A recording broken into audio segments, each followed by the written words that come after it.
किसी ने बड़े कमाल की बात कही है कि रिश्ते किताब की तरह होते हैं और गलती एक पन्ने की तरह होती है। कभी गलती हो जाए तो एक पन्ना फाड़ देना, मगर उस पन्ने के चक्कर में पूरी किताब मत खो देना। हाय गाइस, मेरा नाम है आरजे कार्तिक और आपके लिए एक छोटी सी कहानी। ये कहानी एक गरीब परिवार की जो गांव में रहता था। छोटा सा परिवार, 3 लोगों का, पति पत्नी और छोटी बच्ची। आर्थिक तंगी से जूझ रहे थे। पति की कहीं नौकरी नहीं लग पा रही थी। वो व्यक्ति बड़ा परेशान था कि कहीं जॉब मिल जाए। उसकी छोटी बच्ची भी पूछा करती थी कि पापा, हमारे घर में सब कुछ ठीक कब होगा। वो अपने दोस्तों को देखती थी, सहेलियों को देखती थी, उनके घरों में सब कुछ ठीक था। इनके घर में रोज परेशानी रहती थी, रोज जूझते थे कि कल का खाना कहां से आएगा। उसके पिता उसका हौसला बढ़ाने के लिए रोज उसे अपने घर से बाहर ले जाकर के एक दूर पहाड़ था उसे दिखा करके कहते थे कि बेटा, वो जो पहाड़ है ना, वहां ऊपर वाला रहता है, उनसे प्रार्थना करो, वो सब कुछ ठीक कर देंगे। वो छोटी बच्ची रोज प्रार्थना भी करती थी। रोज वो ऊपर वाले से दुआ मांगती थी कि पापा की नौकरी लग जाए। कमाल यह हुआ कि सेना में पापा को जॉब मिल गई, सैनिक की नौकरी लग गई, भर्ती लग गई। घर में मिठाई बटी। उनको लगा कि अब सब कुछ ठीक हो जाएगा। लेकिन कुछ दिनों में इस राज्य पर दूसरे राज्य ने आक्रमण कर दिया। जो सैनिक पिता थे, उन्हें अब युद्ध लड़ने के लिए जाना था।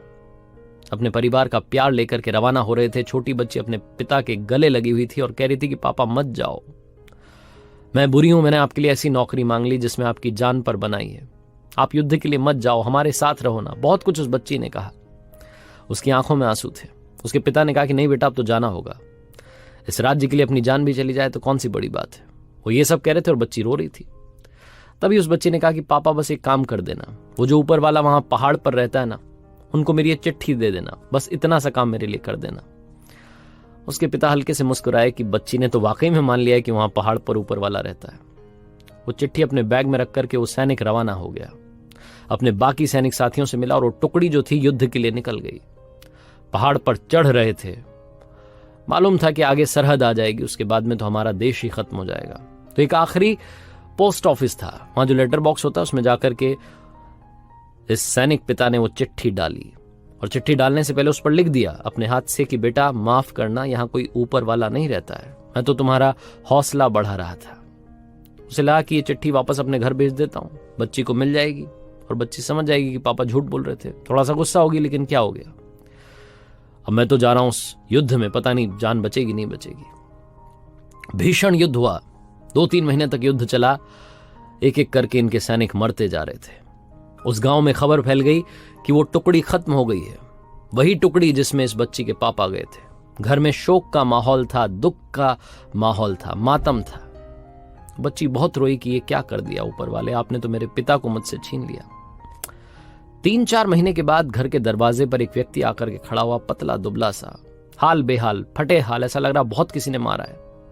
बच्ची पहचान गई, दौड़ के गई और पापा के गले लग गई। बोली कि पापा, आप तो वापस आ गए। इसके सैनिक पिता को सामने वाली जो सेना थी वो बंदी बना करके ले गई थी, जिंदा पकड़ के ले गई थी, बहुत मारा था। जैसे तैसे ये व्यक्ति वहां से जान बचा करके भागा और घर वापस आया। पिता और उसकी पुत्री, ये बाप बेटी का मिलन हो ही रहा था कि तभी एक तीसरा व्यक्ति आया जो कि डाकिया था। वो आते से ही बोला कि माफ करना, वहां ऊपर पहाड़ पर युद्ध चल रहा था, इसलिए वहां से डाक नहीं आ पा रही थी, चिट्ठियां नहीं आ पा रही थी। और तभी उसने एक चिट्ठी इस व्यक्ति को दी। वही चिट्ठी थी जो इस व्यक्ति ने अपने घर के लिए वहां से भेजी थी, जिस पर लिखा था कि बेटा, माफ करना, ऊपर वाला नहीं होता है, मैं तो तुमसे बस हौसला बढ़ाने के लिए बातें कहता था। ये व्यक्ति उस वक्त रो रहा था, आंखों में आंसू थे, अपनी बच्ची से इतने दिनों के बाद मिला था। उसी इमोशनल लम्हे में इसने वो चिट्ठी खोली और पढ़ना चाहा कि बेटी ने क्या मांगा था। और जब चिट्ठी खोली तो उसमें बच्ची ने लिख करके भेजा था कि हे ऊपर वाले, मेरे पिता को युद्ध से वापस सही सलामत भेज देना। वही सही सलामत व्यक्ति वहां घर पर खड़ा था, अपनी बेटी से मिल रहा था। उसकी आंखों से आंसू रुके नहीं। छोटी सी कहानी है, लेकिन हमें सिखाती है कि जिंदगी में विश्वास है तो आपकी दुआ कबूल होगी।